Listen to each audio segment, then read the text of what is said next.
আমাদের প্রতিবেশী দেশকে বলতে চাই, আমাদের দেশ নিয়ে আপনাদের ভাবার দরকার নাই। নিজের চরকায় তেল দেন, নিজের দেশ নিয়ে ভাবেন। গত মাসের ভয়েস অফ আমেরিকার রিপোর্ট, বাংলাদেশে সংখ্যালঘু জনগোষ্ঠী আগের চেয়ে বেশি নিরাপত্তা পাচ্ছে। Report voice of America, Muslim report নাকি? মুসলিম জরিপ, ভয়েস অফ আমেরিকা। কথা বুঝে নাই বোধহয়। ভয়েস অফ আমেরিকা কি আমাদের রিপোর্ট না? ভয়েস অফ আমেরিকার জরিপ, বাংলাদেশের সংখ্যালঘু জনগোষ্ঠী আগের চেয়ে ভালো নিরাপত্তা পাচ্ছে।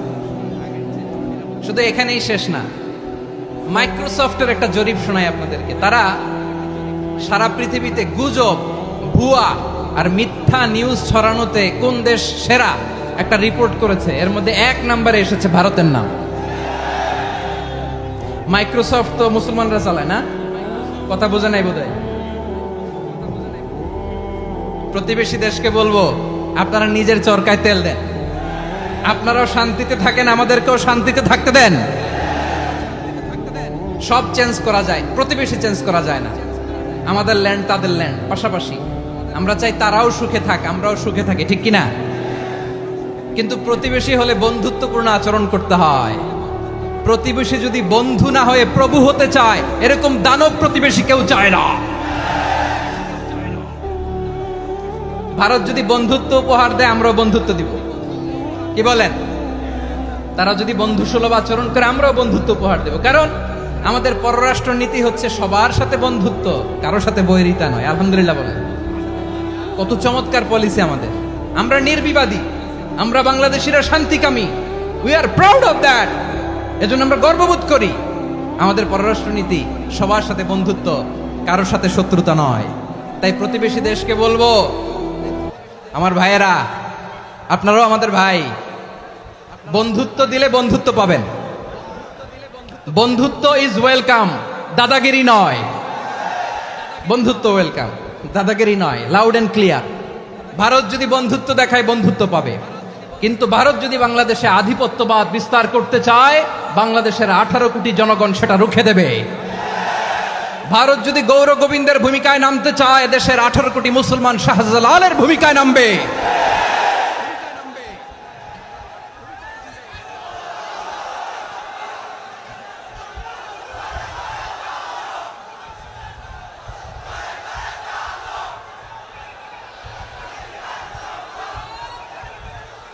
প্রিয় ভাইয়েরা, আমরা বন্ধুত্বে বিশ্বাসী, শত্রুতায় নই, ঠিক কিনা বলেন? আল্লাহ আমাদেরকে বোঝার তৌফিক দান করুক। তাহলে এই যে তারা বলেছে এদেশে সংখ্যালঘুরা কষ্টে আছে, দুঃখে আছে, এটা কি ঠিক? বলেন, এটা কি ঠিক? না, তারা ডিস ইনফরমেশন শেয়ার করেছে, এটা ঠিক নয়। আমার প্রতিবেশী বন্ধু রাষ্ট্রকে বলবো, আপনারা এটা করবেন না, এটা করবেন না। আমরা শান্তিতে আছি, আপনারাও শান্তিতে থাকেন, আমাদেরকেও শান্তিতে থাকতে দেন। এই যে চিটাগাংয়ের অ্যাডভোকেট আলিফ হত্যাকাণ্ডে গোটা বাংলাদেশ আমরা ধৈর্যের পরাকাষ্ঠা দেখিয়েছে, চিল্লায় বলেন ঠিক কিনা? আমাদের নেতা আমাদেরকে ডেকেছে, আমরা শান্ত থেকেছি। আমরা শান্ত থাকতে চাই, আমরা ঐক্যবদ্ধ থাকতে চাই। যে কোনো ষড়যন্ত্র রুখে দেওয়ার জন্য ঐক্যবদ্ধ প্রচেষ্টার কোনো বিকল্প নাই। তাই আজকের আলোচনার ছোট্ট একটা টপিক আমি শিরোনাম ঠিক করেছি, আমাদের জীবনে, সমাজ জীবনে, ধর্মীয় জীবনে, রাষ্ট্রীয় জীবনে ঐক্যবদ্ধ থাকার গুরুত্ব। এবার আওয়াজ করে পেকুয়ার ভাইয়েরা বলেন, আমরা ঐক্যবদ্ধ জীবনযাপন করতে চাই কি চাই না? আল্লাহ তাআলা সে নির্দেশনাই দিচ্ছেন। আল্লাহ তাআলা ইরশাদ করছেন, ওয়া'তাসিমু বিহাবলিল্লাহি জামিআন ওয়া লা তাফাররাকু ওয়াযকুরু নি'মাতাল্লাহি আলাইকুম إذ كنتم أعداء فألف بين قلوبكم فأصبحتم بنعمته إخوانا وكنتم على شفا حفرة من النار فأنقذكم منها كذلك يبين الله لكم آياته لعلكم تهتدون الله أكبر পড়েন। আল্লাহ বললেন, ও গোলামেরা শোনো, ওয়া'তাসিমু বিহাবিলিল্লাহি জামিআ, ও আমার গোলামেরা সবাই মিলে আল্লাহর রশিকে আঁকড়ে ধরো।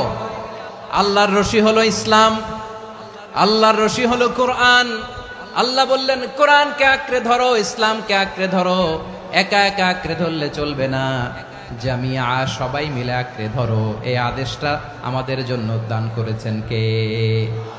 আল্লাহ তাআলার নির্দেশ, ওয়া'তাসিমু বিহাবলিল্লাহি জামিআ, সবাই মিলে আল্লাহর রশিকে আঁকড়ে ধরো। হাবলুল্লাহ মানে আল্লাহর রশি। হাবলুল্লাহ মানে কি? রশি। এই হাবলুল্লাহ আল্লাহর রশি বা আল্লাহর রজ্জু দ্বারা উদ্দেশ্য হচ্ছে ইসলাম। আল্লাহর রশি দ্বারা উদ্দেশ্য কি? তাফসিরে অনেক ব্যাখ্যা এসেছে। এরকম পরিস্থিতিতে তাফসিরের সূক্ষ্ম সূক্ষ্ম বিষয়গুলো আমরা শোনাতে চাই, কিন্তু পরিবেশ হয়ে ওঠে না। আল্লাহর রজ্জু বা আল্লাহর রশি দ্বারা উদ্দেশ্য হচ্ছে ইসলাম। আল্লাহর রজ্জু বা আল্লাহর রশি দ্বারা উদ্দেশ্য হচ্ছে কোরআন। কারণ কোরআন আমাদেরকে ঐক্যবদ্ধ করে, ইসলাম আমাদেরকে ঐক্যবদ্ধ করে। চিল্লায় বলেন ঠিক কিনা? এজন্য আল্লাহ বললেন, তোমরা আমার রশিকে আঁকড়ে ধরো, বিচ্ছিন্ন হয়ে না। আমার দেয়া নেয়ামতগুলো স্মরণ করো। যখন তোমরা ছিলে শত্রু, তোমাদের মধ্যে হৃদয়ে আমি আল্লাহ ভালোবাসা ঢেলে দিলাম, ফলে তোমরা সবাই ভাই ভাই হয়ে গেলে। তোমরা সবাই ছিলে জাহান্নামের কিনারায়, জ্বলন্ত অগ্নিকাণ্ডের পাশে। আমি আল্লাহ দয়া করে ঈমানের বদৌলতে তোমাদেরকে আগুন থেকে ফেরালাম। আমি আল্লাহ দয়া করে তোমাদেরকে জান্নাতের পথ দেখিয়ে দিলাম। সুবহানাল্লাহ পড়েন। এমন পথ দেখালাম যেই পথ তোমাদেরকে জান্নাতে নিয়ে যাবে, পথের দিশা তোমরা পাবে। লাআল্লাকুম তাহতাদুন। প্রিয় ভাইরা, তাহলে আমাদের যে ঐক্যবদ্ধ থাকতে হবে, এই নির্দেশটা কার? নাকি মন মতো আমি বানায় বলতেছি? আওয়াজ করে বলুন, নির্দেশটা কার? আল্লাহ। তাহলে আমাদেরকে ঐক্যবদ্ধ জীবন যাপন করতে হবে। প্রিয় ভাইরা, ইসলাম আমাদেরকে ঐক্যবদ্ধ করে। ইসলাম আমাদেরকে কি করে? সংঘবদ্ধ করে, ঐক্যবদ্ধ করে। বিচ্ছিন্ন হওয়া যাবে না। বিরোধ, বিচ্ছিন্নতা, মতানৈক্য, এগুলো আমাদেরকে ধ্বংস করে, আমাদেরকে দুর্বল করে। আর আমাদের ঐক্যবদ্ধ প্রচেষ্টা আমাদেরকে বিজয়ের দিকে এক ধাপ এগিয়ে নেয়। চিল্লায় বলেন ঠিক কিনা? এজন্য আল্লাহ বললেন, ওয়া'তাসিমু বিহাবলিল্লাহি জামিআ, তোমরা আল্লাহর রশিকে আঁকড়ে ধরো, তোমরা ঐক্যবদ্ধ জীবন যাপন করো, তোমরা বিচ্ছিন্ন হইও না। বিচ্ছিন্ন হইলে লস, ঐক্যবদ্ধ হলে সেখানে কল্যাণ আছে না নাই? মাইকে কি সমস্যা হয়েছে কোনো? এবার ঠিক আছে। প্রিয় ভাইয়েরা, শেষ করে দেই না? তাইলে শেষ করে দিব তো। গত 2 দিন আগে এসে বসে আছেন, আর আমি আসার 20 মিনিটের মধ্যে উঠে যাচ্ছেন কেন? আর সহ্য হচ্ছে না? আর পারতেছেন না? হ্যাঁ, বসেন। যাদের খুব জরুরত তাদেরকে বেরোইতে দেন। অনেকে সকাল থেকে বসে আছে, ওয়াশরুমে যেতে হবে, সারাদিন কিছু খায় নাই, পাগলের মতো বসে আছে। আমি জানি, সব রিপোর্ট আছে আমার কাছে। মেহেরবানি করে বিশৃঙ্খলা করবেন না, আল্লাহর ওয়াস্তে, আল্লাহর ওয়াস্তে। যাদের কষ্ট হচ্ছে বের হয়ে যান। আরো কয়েক মিনিট কথা বলে আমরা শেষ করব। আল্লাহর ওয়াস্তে, আল্লাহর ওয়াস্তে বলার পরেও এরকম বিশৃঙ্খলা করা মোটেও কাম্য নয়। প্রিয় ভাইয়েরা, আল্লাহর ওয়াস্তে, এই শব্দটা কতবার ইউজ করেছি আমি, আল্লাহর ওয়াস্তে। আপনার বুক কাঁপে না? হ্যাঁ, ভয় হয় না আল্লাহর? একটু থামেন, একটু থামেন, মেহেরবানি করে, মেহেরবানি করে। এই তো, হ্যাঁ, মাশাআল্লাহ। আল্লাহর ওয়াস্তে প্রিয় ভাইয়েরা, ঐক্যবদ্ধ হতে হবে আমাদেরকে। আদেশটা কার? একটু আওয়াজ করবেন। ঐক্যবদ্ধ জীবন যাপন করতে হবে। আদেশটা কার? আমাদের আগে যে সমস্ত জাতিগোষ্ঠী ধ্বংস হয়েছে, বিভেদের কারণে হয়েছে। বিশ্বনবী বলেন, বুখারীর বর্ণনা, ফাইন্নামা আহলাকাল্লাযীনা মিন ক্বাবলিকুম কাসরাতু মাসাইলিহিম ওয়া ইখতিলাফুহুম আলা আম্বিয়াইহিম। তোমাদের আগে ইহুদি নাসারারা যারা ধ্বংস হয়েছে, আমার গজবে উপনীত হয়েছে, 2টা কারণ ছিল। নাম্বার 1, কাসরাতু মাসাইলিহিম, বেশি প্রশ্ন করত, প্রয়োজনে অপ্রয়োজনে নবীরা প্রশ্ন করে আটকাইতে চাইতো, এরকম ডাকাত ছিল তারা। 2 নাম্বার কারণ, ওয়াখতিলাফুহুম আলা আম্বিয়াইহিম, ইখতিলাফ করার কারণে, বিভেদের কারণে, পারস্পরিক বিরোধে জড়ানোর কারণে তারা ধ্বংস হয়েছে। এখন বলেন, আমরা কি আল্লাহর গজব চাই? আমরাও কি তাদের মতো ধ্বংস হতে চাই? এজন্য আল্লাহ তাআলা সূরা আল ইমরানের 105 নম্বর আয়াতে বললেন, ওয়ালা তাকুনু কাল্লাযীনা তাফাররাকু ওয়াখতালাফু মিন বা'দি মা জাআহুমুল বাইয়িনাত ওয়া উলাইকা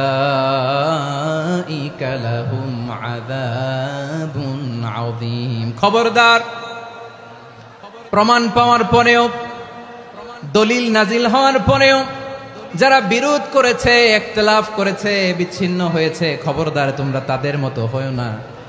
যদি তাদের মতো হও তাহলে জেনে রাখো ওয়া উলাইকা লাহুম আযাবুন আযীম, তাদের জন্য আমি মর্মন্তুদ শাস্তি প্রস্তুত করে রেখেছি। যারা বিচ্ছিন্ন হয়েছে, বিরোধ করেছে, তারা কারা? ইহুদি নাসারারা। এই আয়াতের তাফসীরে কাল্লাযীনা তাফাররাকু ওয়াখতালাফু, যারা বিচ্ছিন্ন হয়েছে, বিরোধ করেছে, তারা কারা? মুফাসসিরিন ইকরাম বলেছেন তারা ইহুদি নাসারারা। আওয়াজ করে বলুন তো তারা কারা? ইহুদি নাসারারা।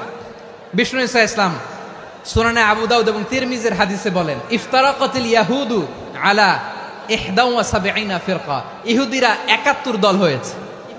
ইখতিলাফ করতে করতে কয় দল? সবাই বলে নাই কয় দল? ওয়াফতারাকাতিন নাসারা আলা 72 ফিরকা, আর নাসারারা হয়েছে 72 দল। আওয়াজ করে বলুন তো কয় দল?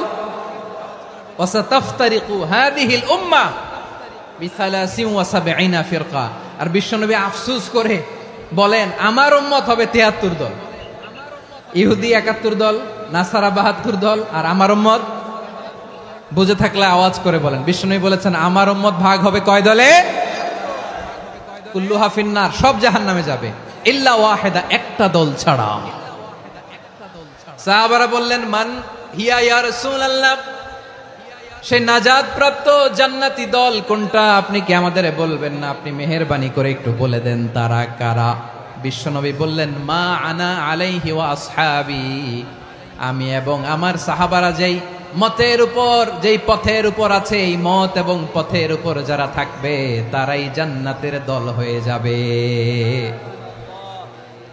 যারা আমার মত, আমার সাহাবীর মত এবং পথকে অনুসরণ করবে তারাই জান্নাতে যাবে।